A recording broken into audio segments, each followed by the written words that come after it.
Dans cette vidéo spéciale, je vais vous révéler les plus grands secrets cachés jusqu'à présent et jamais dévoilés, afin que vous puissiez mieux vous comprendre sur votre chemin dans la vie et trouver la paix intérieure grâce à la philosophie stoïcienne. Saviez-vous que votre esprit peut être votre plus grande force ou votre pire ennemi? Tout dépend de la manière dont vous l'utilisez. Imaginez pouvoir découvrir qui vous êtes réellement et comment vous pouvez transformer vos faiblesses en force. Nous ne parlons pas de magie, mais d'une réflexion profonde et simple sur ce voyage d'autodécouverte. Nous explorerons 20 leçons sur comment la solitude peut être votre meilleur ami et la clé absolue pour atteindre le calme et la sérénité dans votre vie quotidienne. La dernière leçon vous laissera sans voix. Avant de commencer, si vous trouvez de la valeur dans ces vidéos, veuillez vous abonner et cliquer sur la cloche pour rester à jour. Commençons avec la leçon 1, la force de la solitude. Ah, la solitude, cette vieille amie que nous évitons tous mais qui, au fond, nous enseigne plus que n'importe quel livre d'auto-assistance. Admettons-le, être seul n'est pas aussi mauvais qu'on le dit. En fait, cela peut être une des expériences les plus révélatrices de votre vie. Imaginez-vous face à vos propres pensées, sans distraction, sans filtre. Cela peut être terrifiant, je sais, mais c'est aussi la meilleure façon de se connaître soi-même et d'apprendre à dépendre de soi. Avez-vous peur? Bien sûr, nous avons tous peur. La peur est cette ombre ennuyeuse qui nous suit partout, murmurant « Tu ne peux pas le faire ». Mais et si je vous disais que la solitude est votre meilleur allié pour affronter ces peurs? Oui, cela semble contradictoire, mais la philosophie stoïcienne nous enseigne précisément cela. La solitude vous permet d'écouter cette voix intérieure que vous avez été en train de réduire au silence avec du bruit externe. C'est dans ces moments de tranquillité que vous pouvez identifier vos véritables désirs, peurs et motivations. Maintenant, ne vous méprenez pas. Je ne dis pas que vous devriez devenir un ermite et vivre dans une grotte. La clé est d'équilibrer la solitude avec l'interaction sociale. Pensez à la solitude comme à une salle de sport pour votre esprit, tout comme vous entraînez votre corps pour le rendre plus fort. Entraîner votre esprit en solitude peut renforcer votre caractère. Voici quelques exercices pratiques pour tirer parti de ces moments de solitude. Premièrement, la méditation. Vous n'avez pas besoin d'être un moine bouddhiste pour méditer. Asseyez-vous simplement dans un endroit calme, fermez les yeux et respirez. Laissez vos pensées venir et repartir sans les juger. C'est comme faire le ménage mental. Au début, cela peut sembler difficile, mais avec la pratique, vous remarquerez que vos pensées deviennent plus claires et organisées. Deuxièmement, tenez un journal. Écrire vos pensées et sentiments sur papier peut être une thérapie incroyablement efficace. Vous n'avez pas besoin de suivre un format spécifique. Écrivez simplement ce qui vous vient à l'esprit. Avec le temps, vous remarquerez des motifs et pourrez identifier les domaines de votre vie qui nécessitent plus d'attention. Troisièmement, développez un hobby que vous pouvez apprécier en solitude, que ce soit la lecture, la peinture, jouer d'un instrument, peu importe. L'idée est de trouver quelque chose qui vous passionne et que vous pouvez faire sans dépendre des autres.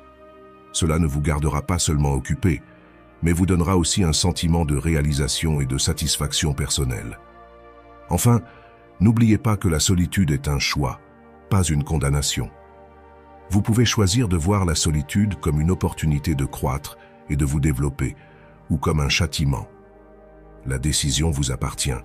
En conclusion, la solitude peut être un grand maître si vous lui donnez une chance. Elle peut vous aider à affronter vos peurs, à mieux vous connaître et à renforcer votre caractère. Alors, la prochaine fois que vous vous sentirez seul, au lieu de vous lamenter, agissez. Utilisez ces moments pour travailler sur vous-même et découvrir votre véritable potentiel.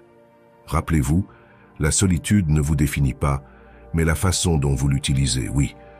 Comme le disait Épictète, la solitude n'est pas l'absence de compagnie, mais le moment parfait pour se trouver soi-même.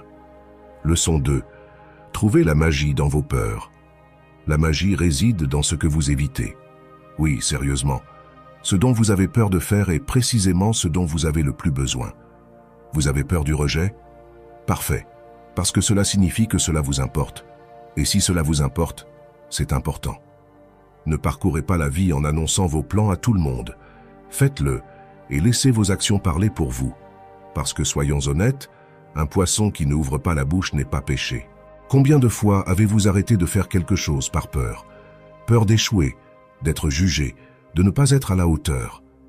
Il est curieux de voir comment ces craintes ont le pouvoir de nous paralyser, comme s'il s'agissait de monstres invisibles qui se nourrissent de nos doutes. Mais avez-vous déjà pensé que, peut-être, ces peurs cachent quelque chose de précieux? Pensez-y un moment. La peur du rejet, par exemple, n'est rien d'autre qu'un signe que ce que vous faites vous importe vraiment. Si cela ne vous importait pas, vous n'auriez pas peur qu'on vous dise non. Alors, au lieu de la voir comme un obstacle, pourquoi ne pas la voir comme une boussole qui vous montre ce qui est vraiment important pour vous? La philosophie stoïcienne nous apprend à affronter nos peurs avec courage et à les voir comme des opportunités de croissance. Il ne s'agit pas d'être téméraire, mais d'être courageux. Et être courageux ne signifie pas être sans peur, mais agir malgré elle. Car la véritable magie se produit lorsque nous osons sortir de notre zone de confort et affronter ce qui nous effraie. Imaginez que vous êtes un navigateur en haute mer. Vos peurs sont comme des tempêtes qui menacent de couler votre bateau. Vous pouvez choisir de rester dans le port, sûr mais stagnant, ou vous pouvez naviguer et affronter ces tempêtes. Oui, certaines seront intenses et vous feront chanceler, mais elles vous rendront aussi plus fort, plus sage, et vous mèneront à découvrir de nouveaux horizons. Ne passez pas votre vie à annoncer tous vos plans. Au contraire, agissez. Laissez vos actions parler pour vous. Il est facile de parler de ce que vous allez faire, de vos rêves et objectifs, mais ce qui compte vraiment, c'est ce que vous faites. Un poisson qui n'ouvre pas la bouche n'est pas pêché, et une personne qui n'agit pas ne progresse tout simplement pas. Alors, au lieu de vous préoccuper de ce que les autres pensent, concentrez-vous sur ce que vous pouvez faire. Commencez par de petits pas. Si vous avez peur de parler en public, inscrivez-vous à un cours d'art oratoire. Si vous craignez le rejet, essayez d'initier des conversations avec de nouvelles personnes. Chaque petite action vous rapprochera davantage de surmonter vos peurs et chaque fois que vous le ferez, vous découvrirez un peu plus de la magie en vous. En conclusion, vos peurs ne sont pas vos ennemis, mais vos enseignantes. Elles vous montrent ce que vous valorisez vraiment et vous poussent à croître. La prochaine fois que vous ressentirez de la peur, au lieu de fuir, embrassez-la. Trouvez la magie qui s'y cache et laissez-vous surprendre par ce que vous pouvez accomplir. Car en fin de compte, le véritable courage réside dans l'action malgré la peur. Comme le disait bien Marc Aurèle, le courage n'est pas l'absence de peur, mais la capacité d'agir malgré elle. Leçon 3. Remplis d'abord ton propre verre. As-tu déjà entendu l'expression « tu ne peux pas donner ce que tu n'as pas » ? Cela semble évident, n'est-ce pas? Pourtant, combien de fois te retrouves-tu épuisé, sans énergie, essayant de répondre aux attentes des autres? Tu passes ta vie à essayer de remplir les verres des autres, alors que le tien est plus sec que le désert du Sahara. Prenons cela au sérieux. Si tu ne prends pas soin de toi en premier, tu ne pourras pas prendre soin des autres. La vie, cher ami, n'est pas juste, et ce n'est pas un conte de fées où tout se résout magiquement par un « ils vécurent heureux à jamais ». La philosophie stoïcienne, cette ancienne mais sage école de pensée, nous rappelle que nous devons accepter la réalité telle qu'elle est. Arrête d'attendre que la vie te donne ce que tu penses mériter. La justice universelle n'est pas un droit acquis. Ça fait mal ce que quelqu'un t'a fait? Bienvenue au club de ceux qui portent des cicatrices. Mais voici l'astuce. La douleur est inévitable. La souffrance est facultative. La différence entre les deux réside dans la manière dont tu choisis de faire face aux situations. Utilisons ici la métaphore du verre. Si ton verre est rempli de ressentiments, de frustrations et d'attentes non satisfaites, il n'y a plus de place pour rien d'autre. Apprendre à lâcher prise est un art, une technique presque alchimique qui transforme le plomb de la souffrance en or de la paix intérieure. Imagine que tu es un serveur lors d'une fête. Tu as un plateau plein de verres remplis de différentes boissons. Chaque fois que quelqu'un prend un verre, tu dois le recharger à partir de ta propre carafe. Mais, oh surprise, ta carafe est vide. Que fais-tu? Tu ne peux pas donner ce que tu n'as pas. Si tu ne prends pas le temps de remplir d'abord ta carafe, tu ne pourras pas continuer à servir les autres. C'est aussi simple que ça. Alors, comment remplis-tu ton propre verre? Voici quelques idées pratiques. Donne-toi la permission de te prioriser. Cela semble égoïste, mais ce n'est pas le cas.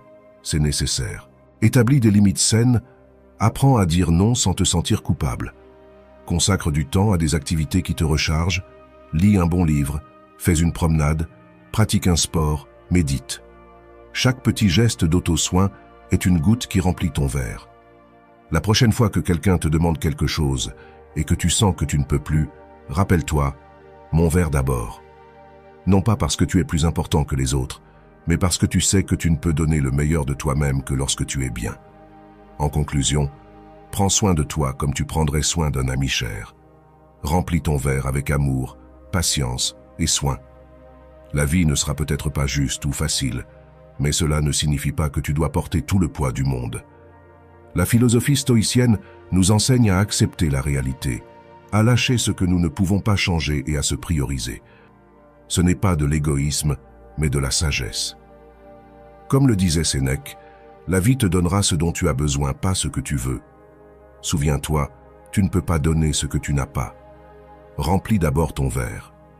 Leçon 4. L'effort initial du succès. T'es-tu déjà demandé comment une fusée brûle 90% de son carburant au décollage? C'est incroyable, non? Eh bien, quelque chose de similaire se produit avec toi. L'effort initial est le plus compliqué, celui qui coûte le plus. Mais c'est aussi celui qui te propulse vers le succès. La clé est de savoir comment gérer ses premiers pas, comment affronter ce défi initial. Commençons par les bases. Tu es là, confortablement assis, pensant à toutes les choses que tu devrais faire, mais pour une raison ou une autre, tu continues à les reporter. Je commence demain, te dis-tu, ou pire encore, plus tard, je m'y mettrai. Et ainsi, entre excuses et distractions, les jours passent, et les objectifs se diluent dans un océan de bonnes intentions. Soyons clairs, le succès n'arrive pas sans effort, et cet effort initial peut sembler être une montagne insurmontable à escalader. C'est ici que la philosophie stoïcienne peut offrir une grande leçon. Les stoïciens savaient que l'autocontrôle et la discipline sont essentiels pour surmonter les obstacles de la vie. Il ne s'agit pas seulement de travailler dur, mais de travailler de manière constante et avec un objectif. Pense encore à cette fusée. Imagine que c'est toi sur la plateforme de lancement. Tu sais que la première poussée est la plus difficile, celle qui consomme le plus d'énergie, mais une fois celle-ci surmontée, le reste est beaucoup plus facile en comparaison. Alors, que faire pour allumer ces moteurs et décoller? Établis des objectifs clairs et réalistes. Ne te surcharge pas d'objectifs impossibles qui ne feront que te surmener. Commence petit et augmente l'intensité progressivement, comme lorsque tu commences à t'entraîner dans un gymnase. Tu ne tentes pas de soulever 100 kilos le premier jour, n'est-ce pas? Commence avec ce que tu peux gérer et augmente graduellement. Développe une routine. La discipline ne consiste pas à faire de grands sacrifices une fois, mais à faire de petits efforts de manière continue.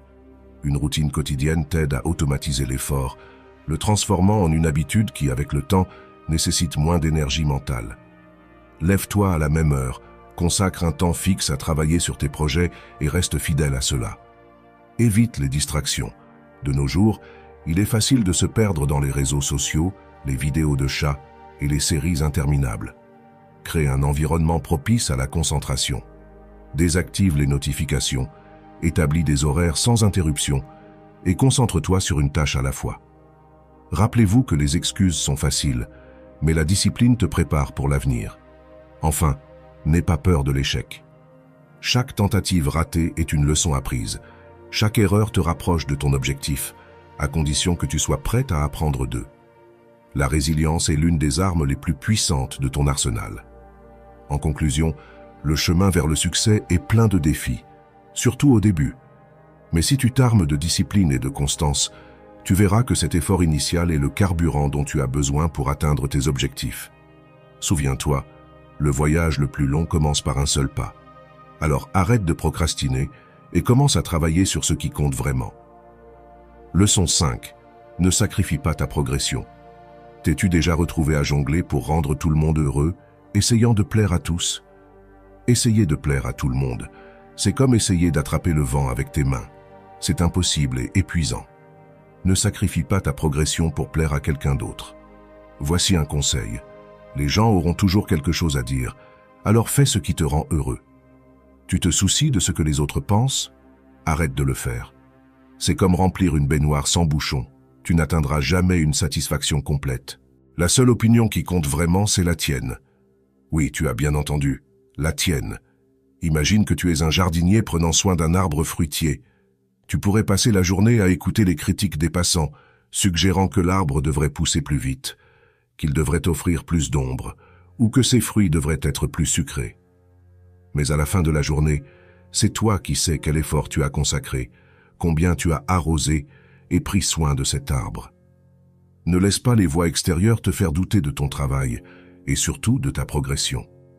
Les philosophes stoïciens avaient déjà compris ce concept il y a des siècles. Ils préconisaient l'idée que nous ne devrions pas nous laisser influencer par les opinions extérieures ou par l'approbation des autres. Selon eux, l'important est de maintenir la paix intérieure et de suivre nos propres principes. Et ils ont raison. Imagine-toi comme le capitaine d'un navire. Vas-tu changer de cap chaque fois que quelqu'un te dit que la mer semble plus calme dans une autre direction? Non, parce que tu connais ta destination et tu sais quel chemin suivre. Mais comment y parvenir en pratique? Premièrement, reconnais et valorise tes propres réalisations. Si tu cherches constamment une validation externe, tu ne seras jamais satisfait. Par exemple, si tu as décidé d'apprendre une nouvelle langue et que tu peux maintenant tenir une conversation de base, félicite-toi. Tu n'as pas besoin que quelqu'un d'autre le fasse pour te sentir accompli.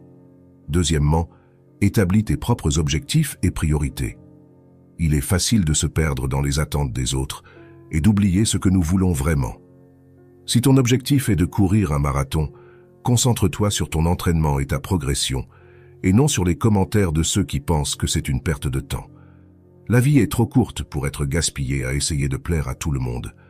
Ne sacrifie pas ta progression pour rendre quelqu'un d'autre heureux. Maintiens ton focus sur ce qui te rend heureux et ce qui te permet de grandir. À la fin de la journée, la seule opinion qui compte vraiment, c'est la tienne. Rappelle-toi toujours cette métaphore.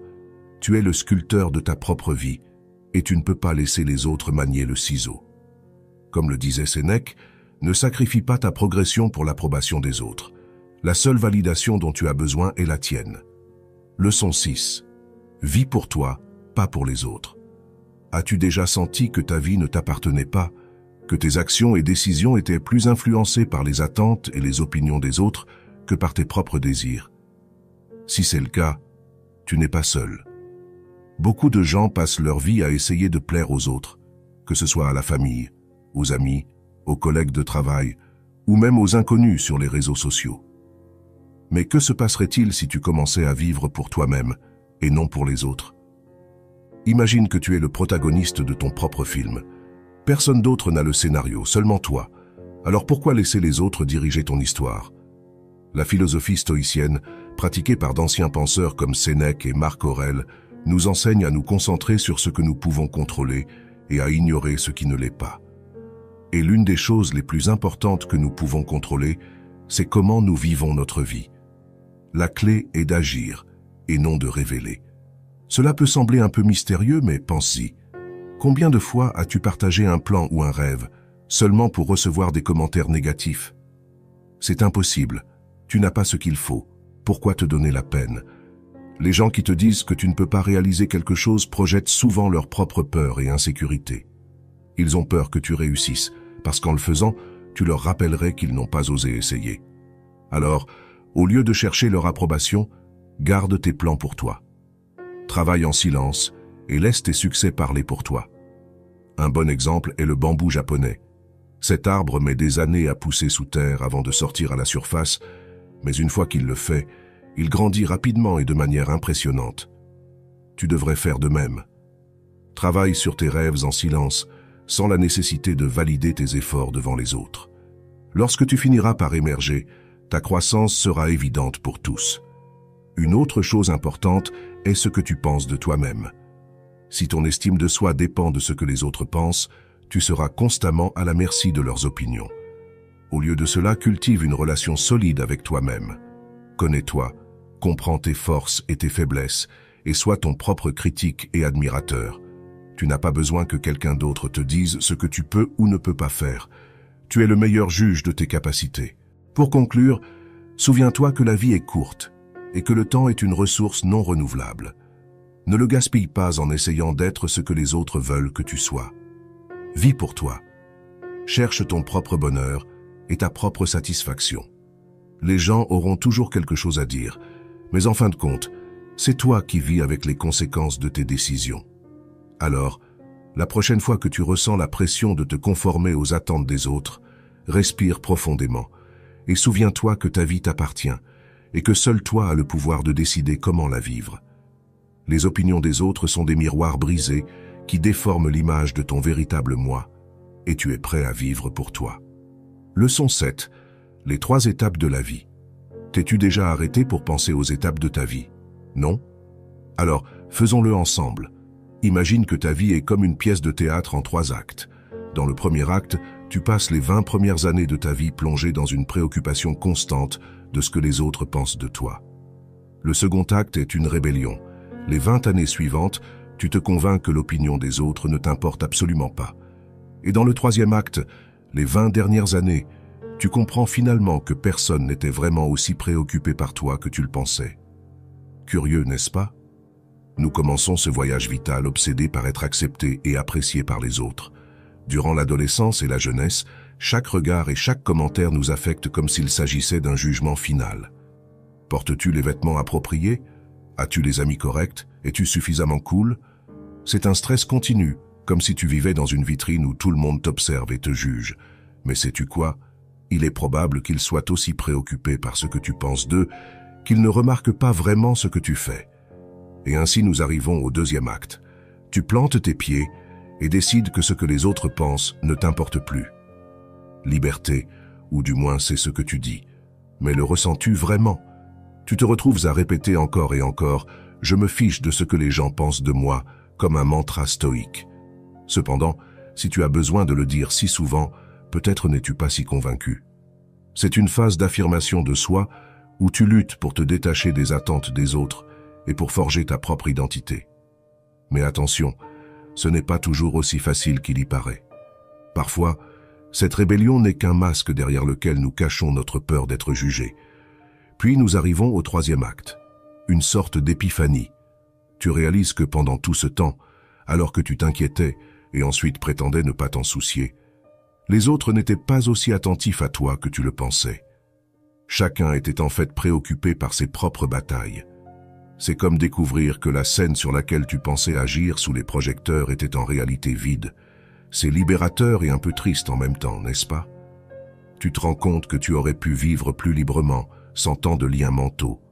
Alors, que pouvons-nous apprendre de cela? Peut-être devrions-nous prendre un peu de la philosophie stoïcienne et commencer à vivre vraiment dès le début. Arrête de t'inquiéter autant de ce que les autres pensent et concentre-toi sur ce qui compte vraiment pour toi. C'est un changement de perspective, comme ajuster le focus d'une caméra. Quand tu le fais, tout semble soudainement plus clair et moins stressant.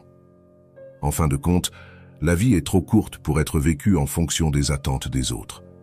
Profite de chaque étape, de chaque acte de ta vie, sachant que les seuls projecteurs qui comptent vraiment sont ceux que tu décides d'allumer. Pour finir, je te laisse avec cette merveilleuse citation. Vis comme si personne ne regardait parce qu'en réalité personne ne regarde. Leçon 8. Apprends de tes erreurs. Ah, les erreurs, ces inévitables faux pas que nous commettons tous. Quelle merveille ce serait de vivre sans elles. Mais sais-tu quoi? Ce serait un ennui total. Imagine un monde où tu ne trébucherais jamais, où chaque décision serait parfaite. Ça sonne comme un rêve, mais ce serait aussi un lieu où tu n'apprendrais rien, où chaque expérience manquerait de profondeur. Soyons réalistes, les erreurs sont les meilleurs enseignants que nous ayons. Pense à tes erreurs comme à ces coachs de gym qui te crient dans l'oreille pendant que tu transpires sur le tapis roulant. Oui, ils sont ennuyeux, et parfois tu souhaiterais qu'ils se taisent, mais ils ont raison. Chaque fois que tu te trompes, tu reçois une leçon précieuse. Tu ne le vois peut-être pas sur le moment, parce que nous sommes trop occupés à nous sentir mal pour ce que nous avons mal fait. Mais si tu prends du recul et regardes l'ensemble, tu réaliseras que chaque erreur te rapproche un peu plus de la sagesse. La philosophie stoïcienne nous enseigne à accepter ce que nous ne pouvons pas changer et à concentrer nos efforts sur ce que nous pouvons contrôler. Cela inclut nos réactions aux erreurs. Imagine que tu es le capitaine d'un navire en pleine tempête. Tu ne peux pas arrêter la tempête, mais tu peux ajuster les voiles et maintenir le cap. De la même manière, tu ne peux pas annuler une erreur, mais tu peux apprendre d'elle et améliorer ton cap. As-tu déjà vu un enfant apprendre à marcher? Ils tombent encore et encore, mais se relèvent chaque fois plus déterminés que jamais. Ils ne se punissent pas pour leur chute, ils continuent simplement. Nous, adultes, devrions prendre note. Bien sûr, nos erreurs peuvent sembler plus significatives et les conséquences plus graves, mais le principe est le même. Chaque erreur est une opportunité d'apprentissage déguisée. Alors, comment pouvons-nous appliquer cela dans nos vies quotidiennes? Premièrement, nous devons arrêter de nous punir autant pour nos erreurs. La honte et la culpabilité ne nous mèneront nulle part. Au lieu de cela, adopte une attitude plus curieuse. Demande-toi ce qui s'est mal passé, ce que tu aurais pu faire différemment, ce que tu peux apprendre de cette expérience. Une stratégie efficace est de tenir un journal des erreurs. Il ne s'agit pas de te flageller à chaque entrée, mais de documenter objectivement ce qui s'est passé, comment tu t'es senti et ce que tu as appris. Avec le temps, tu verras des modèles et pourras éviter des erreurs similaires à l'avenir. De plus, écrire tes pensées t'aidera à traiter tes émotions et à voir les choses d'une perspective plus claire. Rappelle-toi aussi que tu n'es pas seul. Nous faisons tous des erreurs, même les plus grands génies de l'histoire. L'important n'est pas de renoncer. Comme le disait Thomas Edison, « Je n'ai pas échoué. J'ai juste trouvé 10 000 manières qui ne fonctionnent pas. » Chaque erreur est un pas de plus vers le succès. En conclusion, les erreurs sont inévitables, mais elles sont aussi précieuses. Elles nous enseignent, nous façonnent et nous préparent à prendre de meilleures décisions à l'avenir. Alors la prochaine fois que tu fais une erreur, au lieu de te punir, remercie pour la leçon et continue d'avancer. La clé est de persévérer et d'apprendre de chaque faux pas. Comme on dit, les bonnes décisions viennent de l'expérience et l'expérience des mauvaises décisions. Leçon 9. Valorise ton temps. T'es-tu rendu compte que le temps est comme cet ami inconditionnel qui est toujours là, mais à qui tu ne prêtes jamais assez attention?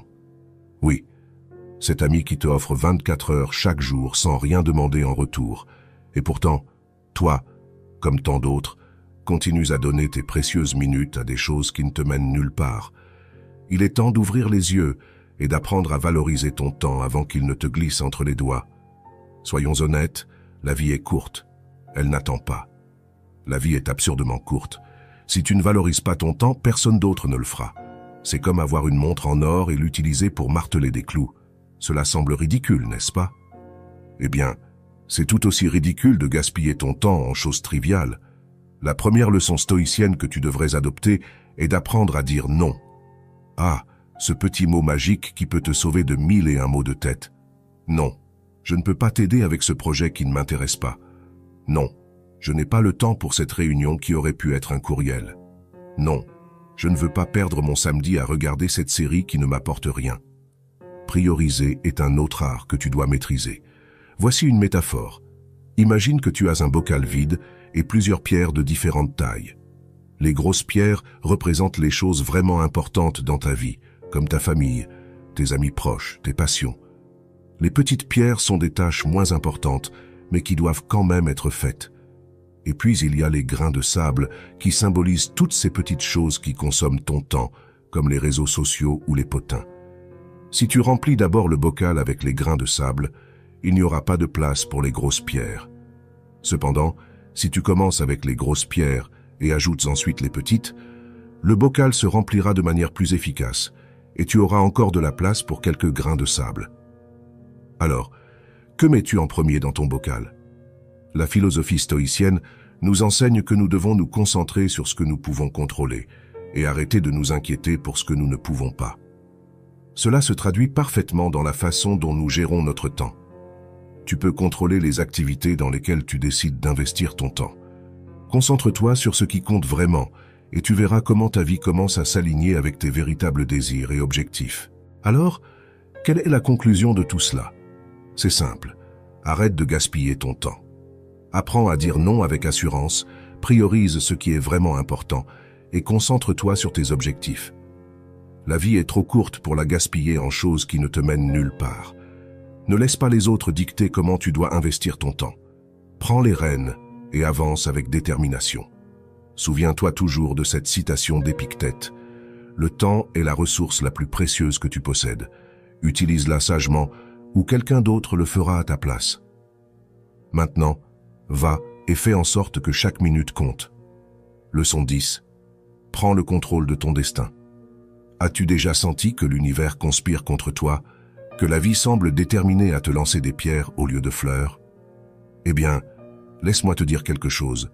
Tu n'es pas ce qui t'est arrivé, tu es ce que tu choisis d'être. Prends le contrôle de ton destin et arrête de blâmer les autres pour tes problèmes. Assume la responsabilité de tes actions et travaille à améliorer ta situation. Personne d'autre ne le fera pour toi.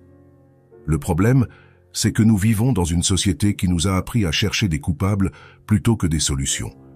Si quelque chose va mal, nous pointons immédiatement du doigt quelqu'un d'autre. C'est la faute de mon patron, de mes parents, de l'économie, du gouvernement. Oui, bien sûr, il est beaucoup plus facile de jouer la victime que de prendre en main notre vie. Mais sais-tu quoi? Cette attitude ne mène nulle part. Imagine que ta vie est une voiture et que tu es au volant. Il se peut que la route soit pleine de nids de poules et de virages dangereux, mais c'est toi qui décides où tourner. Blâmer le trafic, le mauvais temps ou la mauvaise signalisation ne t'amènera pas à ta destination. Tu dois prendre le contrôle du volant et le diriger fermement. La philosophie stoïcienne nous enseigne précisément cela. Nous devons nous concentrer sur ce que nous pouvons contrôler et cesser de nous préoccuper de ce qui échappe à notre portée. Les stoïciens croyaient que notre véritable force réside dans notre capacité à choisir nos réponses face aux adversités. Tu peux décider de la manière dont tu réagis face aux défis, comment tu interprètes les échecs et surtout, ce que tu fais ensuite. Une fois que tu décides de prendre le contrôle de ton destin, il est essentiel que tu assumes la responsabilité de tes actions. Il ne s'agit pas de te punir pour tes erreurs, mais d'apprendre d'elles et de les utiliser comme un tremplin vers le succès. Chaque faux pas est une opportunité de croissance. Au lieu de te lamenter sur ce qui s'est mal passé, demande-toi ce que tu peux faire mieux la prochaine fois. Les solutions ne sont pas toujours immédiates ni faciles. Elles exigent du travail, de la persévérance et parfois une bonne dose d'humilité pour reconnaître que nous devons changer. Mais c'est là que réside le véritable pouvoir, la capacité de nous transformer et de nous améliorer constamment. Pense à cela comme à un jardin. Il ne suffit pas de planter les graines et d'attendre que les fleurs éclosent. Tu dois les arroser, enlever les mauvaises herbes et en prendre soin avec attention. Alors, cesse de blâmer les autres pour tes problèmes et commence à agir. Si tu n'aimes pas ton travail, cherche des moyens d'améliorer tes compétences ou explore de nouvelles opportunités. Si une relation ne fonctionne pas, réfléchis à ce que tu peux faire différemment au lieu de pointer du doigt les défauts de l'autre. Si tes finances sont en ruine, commence par établir un budget et suis un plan pour sortir des dettes. Rappelle-toi, personne ne vivra ta vie à ta place. Personne ne prendra les décisions importantes ni ne fera face aux conséquences de tes actes.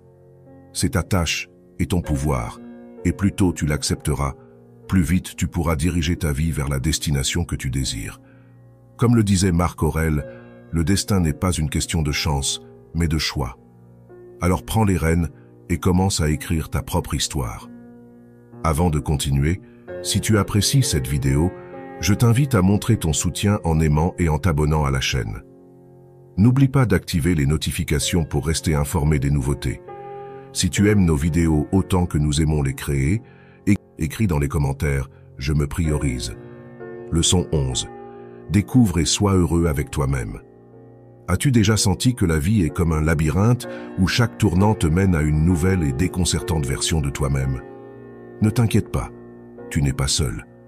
Découvrir qui tu es est l'un des plus grands défis de la vie, mais trouver le bonheur avec ce que tu découvres peut être encore plus difficile.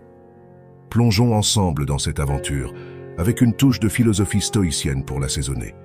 Premièrement, parlons de la quête de soi. C'est comme creuser dans ton propre jardin, enlevant des pierres et des racines vieilles pour trouver la terre fertile qui a toujours été là.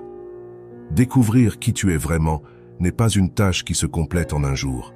C'est un processus continu d'introspection et d'auto-évaluation. La clé est d'accepter ce que tu trouves, le bon comme le mauvais. C'est là que l'acceptation de tes défauts entre en jeu. Imagine que tes défauts sont comme des taches sur un miroir ancien. Tu peux passer ta vie à essayer de les polir jusqu'à ce qu'elles disparaissent complètement. Ou tu peux apprendre à voir la beauté du miroir tel qu'il est, taches incluses. Accepter tes défauts ne signifie pas que tu dois te résigner à eux. Cela signifie les reconnaître et travailler dessus sans le poids de l'autocritique destructrice. Maintenant, passons aux forces. Nous avons tous des talents et des compétences qui, bien que parfois semblent insignifiants, sont des pièces vitales de notre être. C'est comme être un super-héros qui n'a pas encore découvert ses pouvoirs.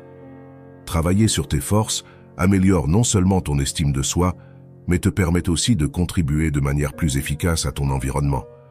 Quand tu sais ce en quoi tu es bon et que tu le valorises, tu trouves un sens du but qui nourrit ton bonheur. Nous arrivons au point crucial. Le bonheur ne vient pas de l'approbation externe. Nous vivons dans une société qui nous bombarde constamment avec des images de succès et de bonheur idéalisés. Mais la vérité est que le vrai bonheur vient de t'accepter toi-même tel que tu es. C'est un état de paix intérieure qui ne peut être acheté ni obtenu à travers des likes sur les réseaux sociaux. La philosophie stoïcienne nous enseigne que nous devons trouver la sérénité en nous-mêmes, indépendamment des circonstances extérieures. Pour illustrer cela, imagine que tu es un arbre dans un jardin. Les changements de saison, les tempêtes et le climat en général sont comme les opinions et jugements externes. Tu ne peux pas contrôler ce qui vient de l'extérieur, mais tu peux fortifier tes racines et trouver la stabilité dans ton propre être. Quand tu t'acceptes toi-même, tu es comme cet arbre robuste qui reste ferme, peu importe les tempêtes. En conclusion, l'aventure de découvrir qui tu es et d'être heureux avec ce que tu trouves est un voyage sans fin, plein de défis et de récompenses. Accepter tes défauts et travailler sur tes forces sont des étapes essentielles sur ce chemin. Souviens-toi toujours que le vrai bonheur vient de l'intérieur, de t'accepter toi-même tel que tu es. Comme le disait Épictète, la plus grande conquête est de te conquérir toi-même. Alors, es-tu prêt à commencer ce voyage d'autodécouverte et d'acceptation? Leçon 12. L'action apporte la clarté.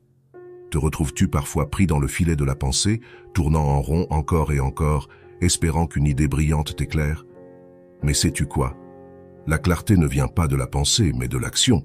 Oui, tu as bien entendu. Et oui, tu peux être sarcastique avec toi-même si cela t'aide à sortir de la paralysie par analyse. Pense à ceci. Combien de fois as-tu arrêté de faire quelque chose parce que tu attendais le moment parfait? Peut-être attendais-tu d'avoir toutes les connaissances, toutes les ressources, ou simplement le moment idéal où toutes les planètes s'aligneraient. Spoiler alerte, cela n'arrivera jamais. La perfection est une illusion, une excuse sophistiquée pour ne rien faire. La philosophie stoïcienne, cette vieille école de pensée qui se consacrait à faire de la vie une aventure de courage et de raison, a une leçon importante ici.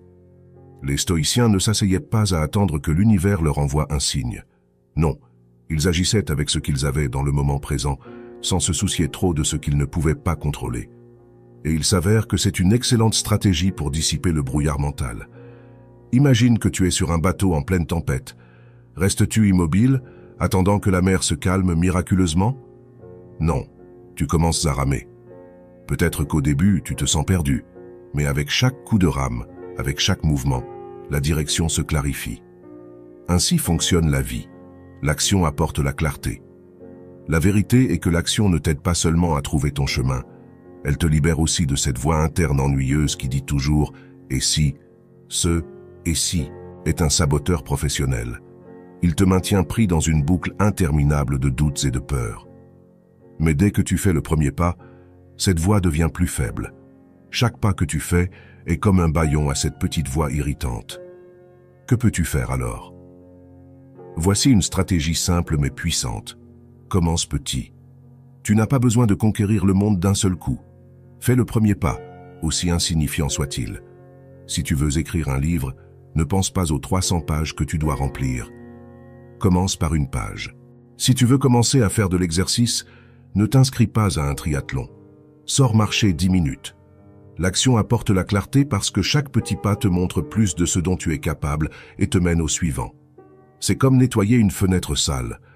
Au début, tu ne vois rien clairement, juste des taches et des bavures. Mais avec chaque passage du chiffon, la vue devient plus nette. Soudain, tu peux voir l'horizon, les détails, la beauté qui était cachée. En conclusion, arrête de penser trop et commence à bouger. N'attends pas d'avoir toutes les réponses avant d'agir. La clarté n'est pas le point de départ, c'est la destination. Alors sors là-bas et commence à ramer. Même si tu n'as pas une carte parfaite, l'action ne t'amènera pas seulement là où tu as besoin d'être, mais elle te montrera aussi qui tu es en cours de route. Le thé donne des options, l'action donne des certitudes. Leçon 13. Humilité et croissance. T'es-tu déjà demandé pourquoi certains semblent avancer dans la vie tandis que d'autres restent stagnants? La clé ne réside pas dans un talent inné ou dans la chance du destin, mais dans une qualité beaucoup plus accessible, l'humilité.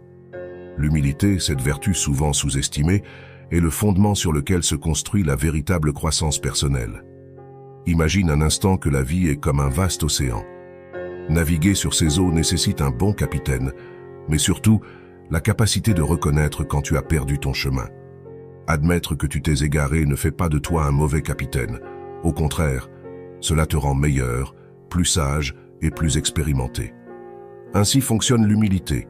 Reconnaître nos erreurs et apprendre d'elles nous propulse vers l'avant, tandis que l'arrogance nous ancre au même endroit, incapables d'avancer. Accepter nos erreurs est le premier pas. Personne ne naît en sachant tout, et franchement c'est très bien ainsi. La philosophie stoïcienne nous enseigne que la véritable sagesse réside dans la reconnaissance de notre ignorance et dans le désir constant de nous améliorer. Quel sens aurait la vie s'il n'y avait pas de place pour apprendre et grandir? Être humble ne signifie pas penser moins de toi-même, mais penser moins à toi-même. C'est comprendre que chaque erreur est une opportunité déguisée, une porte vers l'autoconnaissance et le développement personnel. Parfois, corriger une erreur peut sembler un défi titanesque, mais n'est-ce pas plus difficile de traîner le poids du déni et de la culpabilité? Admettre une erreur peut être inconfortable au début, comme enlever un pansement. Mais une fois fait, la sensation de soulagement et de libération est incomparable. L'humilité nous libère des chaînes de l'ego et nous permet d'avancer avec légèreté. Comment pouvons-nous cultiver cette humilité qui favorise tant notre croissance? La réponse réside dans la pratique quotidienne. Comme un jardinier qui prend soin de ses plantes, nous devons arroser notre esprit avec des réflexions honnêtes et des autocritiques constructives. Demande-toi à la fin de chaque journée: qu'ai-je appris aujourd'hui? En quoi me suis-je trompé? Comment puis-je m'améliorer? Ce simple exercice peut transformer ta perspective et t'ouvrir à un monde de possibilités. Une autre méthode efficace est de t'entourer de personnes qui te défient et t'inspirent. Ceux qui n'ont pas peur de pointer tes erreurs avec affection et respect sont des trésors sur ton chemin vers la grandeur. Au lieu de te défendre ou de te justifier, écoute attentivement et remercie leurs observations. Ils te donnent un miroir dans lequel tu peux voir tes zones à améliorer. En conclusion, l'humilité est le moteur de la croissance personnelle. C'est le phare qui nous guide à travers les mers turbulentes de la vie, illuminant nos faiblesses et nous montrant le chemin vers l'amélioration. Ne crains pas de te tromper, crains de ne pas apprendre de tes erreurs. La grandeur n'est pas mesurée par l'absence d'erreurs, mais par la capacité de se relever et de continuer. Chaque fois que tu trébuches, souviens-toi toujours, l'humilité n'est pas penser moins de soi-même, mais penser à soi-même moins souvent. Leçon 14. Reflète l'amour-propre. T'es-tu déjà demandé pourquoi tes relations ne vont pas aussi bien que tu l'espérais? Peut-être as-tu rencontré des gens qui ne te valorisent pas assez, ou tu sens que c'est toujours toi qui donnes le plus dans une relation. Voici la grande révélation. Ta relation avec les autres reflète ni plus ni moins ta relation avec toi-même. Oui, tu as bien lu. Tu ne peux pas attendre que quelqu'un d'autre te valorise si tu ne le fais pas toi-même. Imagine que tu es un jardinier. Le jardin que tu entretiens représente tes relations avec les autres. Tu peux arroser les plantes de tes amis et de ta famille avec dévouement, éliminer les mauvaises herbes de leurs problèmes et même leur donner de bons conseils. Mais que se passe-t-il si tu oublies de prendre soin de ton propre jardin? Avec le temps, tes plantes se flétriront, les mauvaises herbes envahiront, et tout deviendra un chaos. La philosophie stoïcienne nous enseigne l'importance de l'autosuffisance et du contrôle interne. Appliqué à notre jardin, cela signifie que nous ne pouvons pas négliger notre propre parcelle, en attendant que l'extérieur nous remplisse de fleurs et de fruits. L'amour-propre est la base de toutes les relations saines. Si tu ne te respectes pas toi-même, n'attends pas que les autres le fassent. La manière dont tu te traites toi-même établit la norme pour les autres. Voici quelques stratégies pour améliorer cet amour-propre, et par conséquent, tes relations. Parle-toi gentiment. Combien de fois t'es-tu trouvé à te dire des choses comme « je suis idiot » ou « je ne fais jamais rien de bien ». Si tu te parles ainsi, n'attends pas que les autres te traitent avec respect. La prochaine fois que tu te regarderas dans le miroir, essaie de te dire quelque chose de positif comme « Aujourd'hui, je vais faire de mon mieux » ou « Je suis capable et digne ». Ces petites affirmations peuvent avoir un grand impact. Consacre du temps pour toi. Te souviens-tu de la dernière fois que tu as fait quelque chose juste pour toi, sans te sentir coupable? Il ne s'agit pas d'être égoïste, mais de reconnaître que tu mérites aussi ton temps et ton attention. Consacre un moment chaque jour à faire quelque chose que tu apprécies, que ce soit lire un livre, faire une promenade ou simplement te reposer. Établis des limites. Tu n'as pas besoin de dire oui à tout pour être une bonne personne. Apprendre à dire non lorsque c'est nécessaire est une façon puissante de te montrer de l'amour propre. Respecte tes propres limites et ne laisse pas les autres les franchir. Pardonne-toi. Nous faisons tous des erreurs, c'est une partie de l'être humain. Au lieu de te punir éternellement pour tes échecs, apprends à te pardonner. Chaque erreur est une opportunité d'apprentissage, pas une marque permanente d'incompétence. Rappelle-toi, ta relation avec toi-même est la relation la plus importante que tu auras dans ta vie. Si tu cultives l'amour et le respect pour toi-même, cela se reflètera dans toutes tes interactions avec les autres. Les personnes qui valent vraiment la peine le remarqueront et te traiteront en conséquence. Et celles qui ne le font pas s'éloigneront simplement, laissant de la place pour ceux qui te méritent vraiment. Alors, commence dès aujourd'hui à cultiver cet amour propre. Sois comme un jardinier attentif qui prend soin de son propre jardin avec autant de soin qu'il prend soin de celui des autres. Parce qu'à la fin de la journée, c'est toi qui es responsable de la floraison de ta propre vie. Comme le disait Marc Aurèle, l'amour de soi est le premier pas vers toutes les autres formes d'amour. Leçon 15. Coexistence révélatrice. T'es-tu déjà demandé combien tu connais vraiment la personne avec laquelle tu décides de partager ta vie? Je vais te dire quelque chose. Tu ne sais pas vraiment qui est quelqu'un jusqu'à ce que tu vives avec lui. Oui, la cohabitation est comme cette loupe géante qui révèle des détails que tu n'aurais jamais imaginés. C'est la véritable épreuve du feu.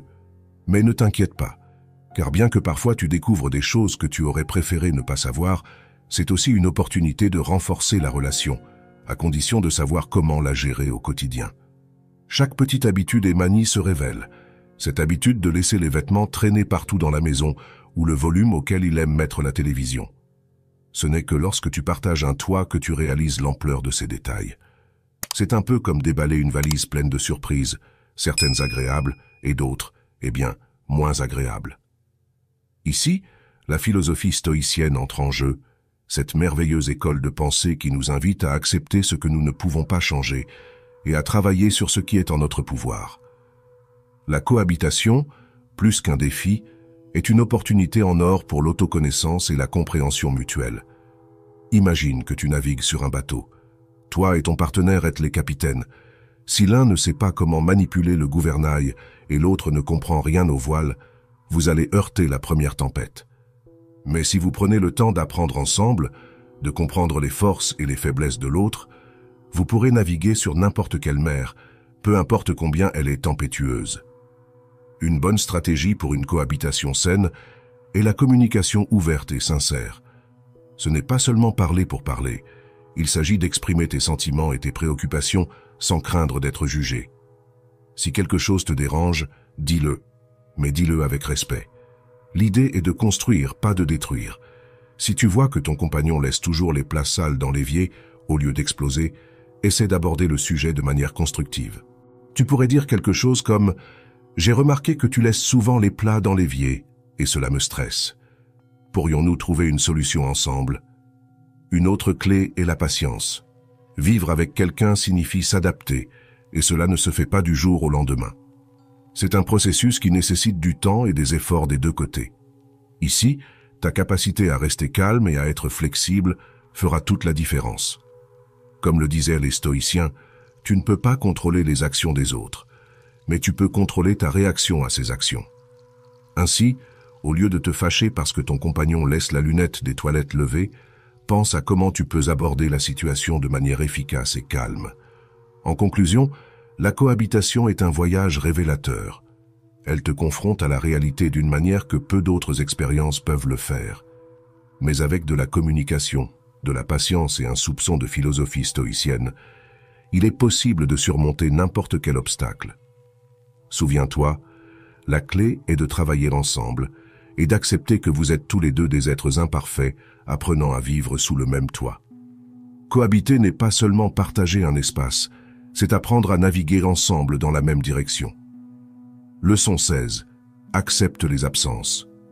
T'es-tu déjà senti cette pointe de nostalgie en te remémorant quelqu'un qui n'est plus dans ta vie? Ces moments de mélancolie peuvent être aussi coupants qu'un couteau bien aiguisé. Mais, cher lecteur, il y a quelque chose que tu dois comprendre. Certaines personnes ne sont plus dans ta vie pour une raison.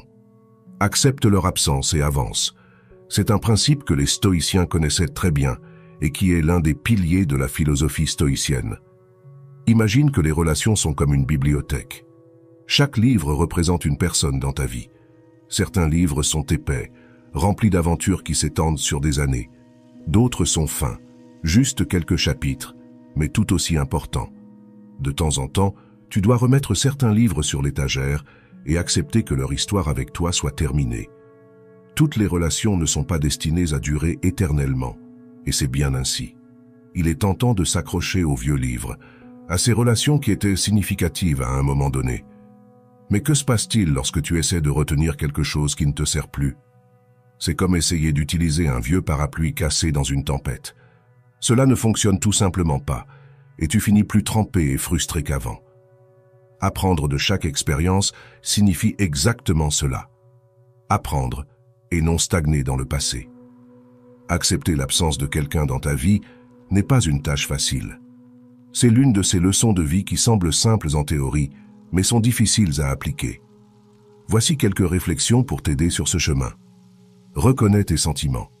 Il est normal de ressentir de la tristesse ou de la colère lorsque quelqu'un part. Ces sentiments sont naturels. L'important est de ne pas rester piégé en eux. Permets-toi de ressentir, mais ne laisse pas ces émotions définir ton présent. Trouve l'apprentissage. Chaque relation, bonne ou mauvaise, t'enseigne quelque chose. Cela peut concerner toi-même, ce que tu veux ou ne veux pas dans la vie, ou comment traiter les autres. Prends un moment pour réfléchir à ce que tu as appris et comment tu peux appliquer ces leçons à l'avenir. Laisse partir avec gratitude. Remercie pour les bons moments et aussi pour les défis.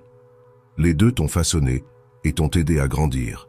Parfois, la gratitude peut être la clé qui ouvre la porte à l'acceptation.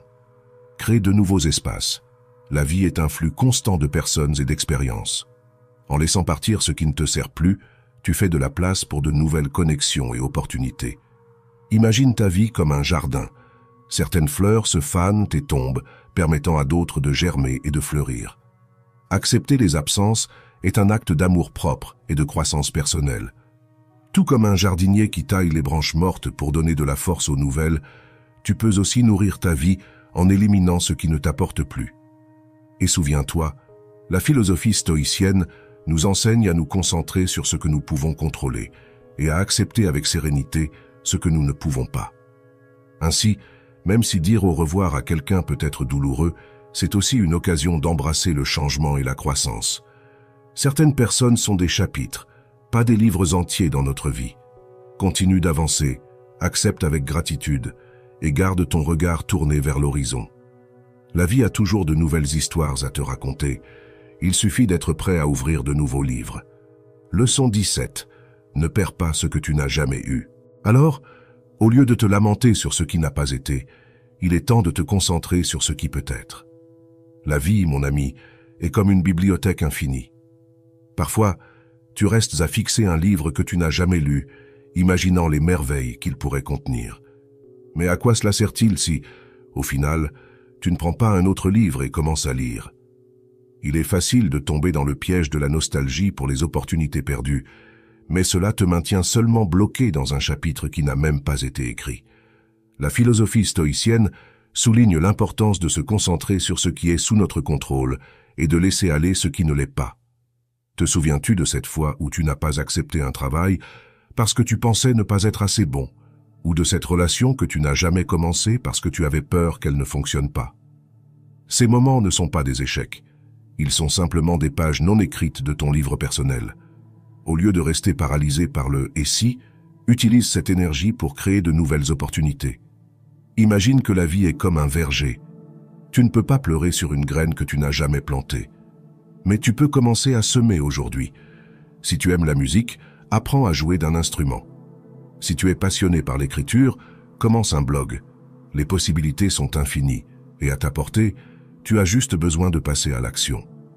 Pour passer à l'action, il est vital de changer de perspective.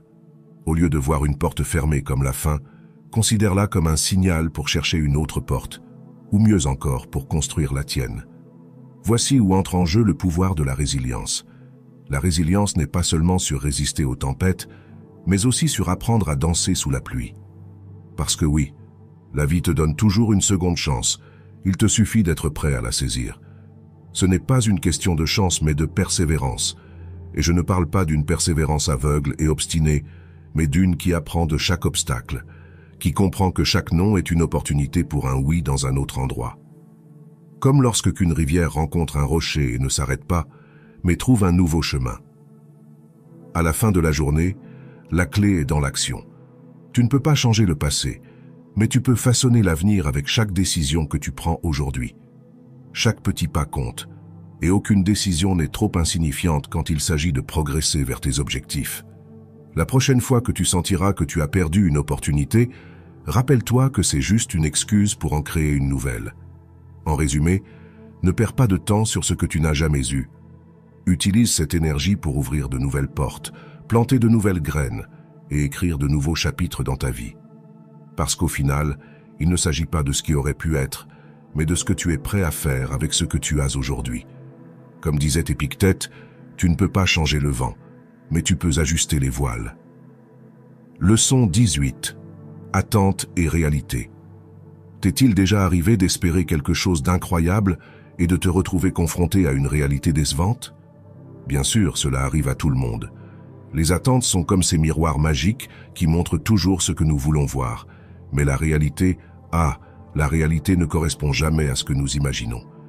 C'est comme si notre esprit s'acharnait à nous tromper, peignant un tableau parfait qui, une fois atteint, s'avère être une pâle copie. Pense aux attentes comme à ces publicités de hamburgers juteux et parfaits que tu vois à la télévision. Ils te sont vendus comme le repas des dieux, mais quand tu arrives au restaurant, la réalité est un pâté écrasé entre deux tranches de pain sec. Là, c'est douloureux. Mais tu sais quoi? Ce n'est pas la faute du hamburger, mais plutôt de ce que tu en attendais. Maintenant, que se passerait-il si nous arrêtions d'avoir tant d'attentes? Imagine que tu vas au même restaurant sans attendre rien de spécial, juste avec l'intention de goûter quelque chose de nouveau. Soudain, le hamburger, bien que non parfait, te semble plus appétissant. C'est ce que nous enseignent les stoïciens avec leur philosophie. Attends moins et profite plus. La vie est imprévisible, et les attentes sont des pièges que nous nous tendons à nous-mêmes. Moins d'attentes, plus de surprises agréables. Mais comment pouvons-nous apprendre à nous adapter et à apprécier ce que nous avons? Voici une technique qui peut t'aider. L'art de la gratitude. Non, je ne te demande pas de devenir un moine zen, juste de prendre un moment chaque jour pour reconnaître le bien que tu possèdes. Tu peux commencer par des choses simples. Le café du matin, un message d'un ami, le simple fait de pouvoir marcher. Ces petites choses, que nous prenons souvent pour acquises, peuvent changer notre perspective. Une autre stratégie utile est la visualisation négative. Oui, cela semble un peu pessimiste, mais ce n'est pas le cas. Les stoïciens la pratiquaient pour se préparer au pire. Imagine le pire scénario possible. De cette façon, tout ce qui arrive sera mieux que ce que tu attendais. Il ne s'agit pas d'être négatif, mais réaliste, et d'apprécier ce que tu as. Et enfin, apprendre à lâcher prise. Ne t'accroche pas à la façon dont les choses devraient être. Accepte que la vie est telle qu'elle est, pas comme tu voudrais qu'elle soit. Cela ne signifie pas se résigner, mais être flexible et s'adapter comme un arbre qui plie avec le vent sans se briser.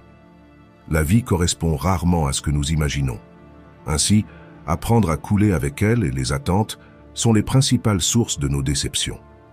Nous attendons beaucoup, et lorsque la réalité ne répond pas, nous souffrons. Alors, au lieu d'attendre tant, apprends à t'adapter et à apprécier ce que tu as. Moins d'attentes, plus de surprises agréables. Et souviens-toi, comme le disait ce philosophe anonyme, la vie, c'est ce qui arrive pendant que tu fais d'autres projets. Apprends à vivre sans tant d'attentes, et tu verras comment la réalité, avec toutes ses imperfections, peut être étonnamment belle. Leçon 19. Protège tes faiblesses. As-tu remarqué comment parfois partager nos faiblesses peut devenir notre propre piège?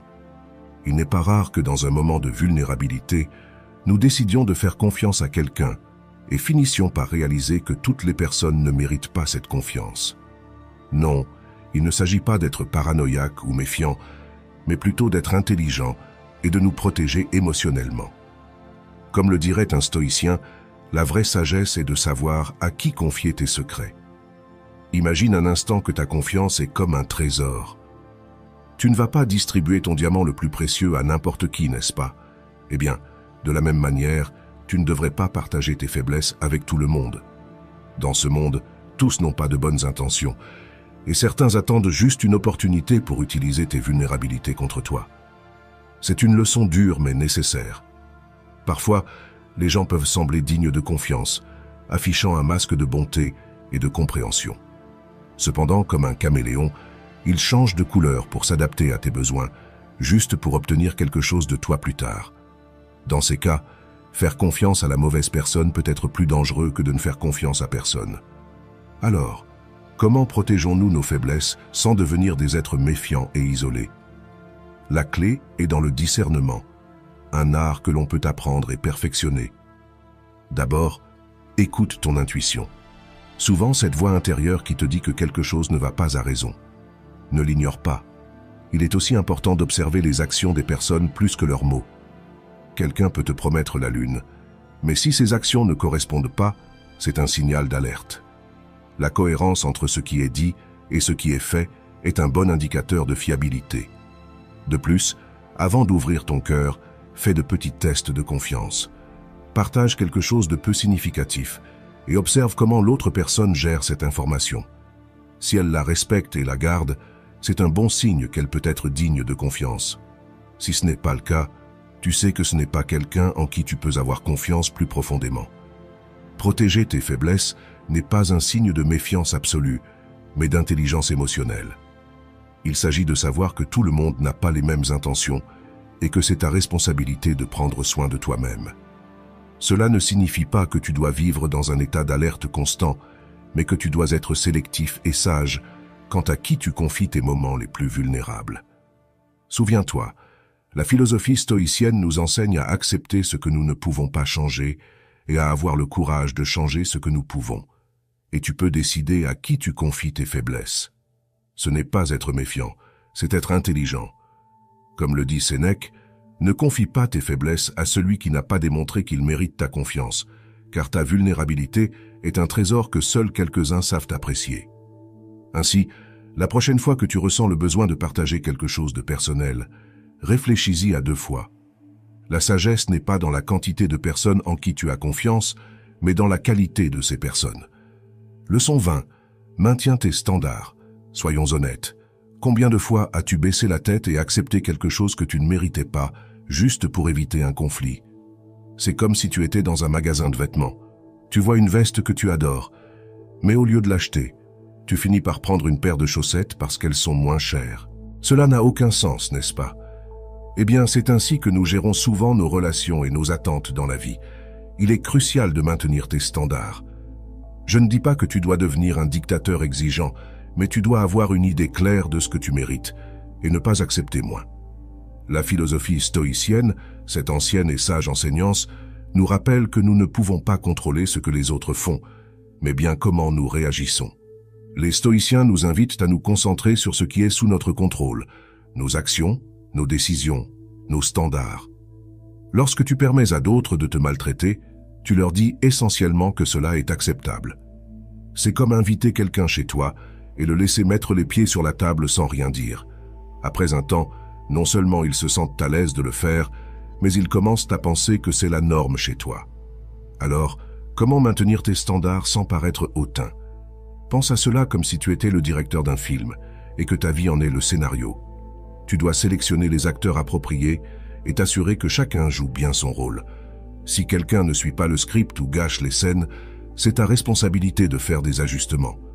Il ne s'agit pas de contrôler la loyauté des autres, mais d'être ferme sur ce que tu es prêt à accepter. Voici comment tu peux pratiquer cela. Identifie tes standards. Qu'est-ce que tu valorises vraiment? Cela peut être le respect, l'honnêteté, le soutien émotionnel, etc. Une fois que tu as identifié ces standards, communique-les efficacement. Tu n'as pas besoin de faire un long discours, juste d'être direct et clair. Par exemple, si tu valorises l'honnêteté, fais comprendre que tu ne tolères pas les mensonges. Applique tes standards de manière consistante. Tu ne peux pas être strict un jour et laxiste le lendemain. Cela ne ferait que semer la confusion chez les autres et leur donnerait à penser que tes standards ne sont pas vraiment importants pour toi. C'est comme si tu étais un entraîneur de football et que tu laisses parfois tes joueurs arriver en retard aux entraînements. L'équipe perdrait le respect pour tes règles et, à terme, pour toi. Ne te sens pas mal de laisser partir les gens qui ne respectent pas tes standards. Cela peut être difficile, surtout si tu as investi du temps et des émotions dans une relation. Mais à long terme, tu seras mieux entouré de personnes qui te respectent et te valorisent. Maintenir tes standards n'est pas seulement une manière de t'assurer que tu es bien traité, c'est aussi une façon de montrer ta propre valeur. Tu te rappelles à toi-même et aux autres que tu mérites le meilleur.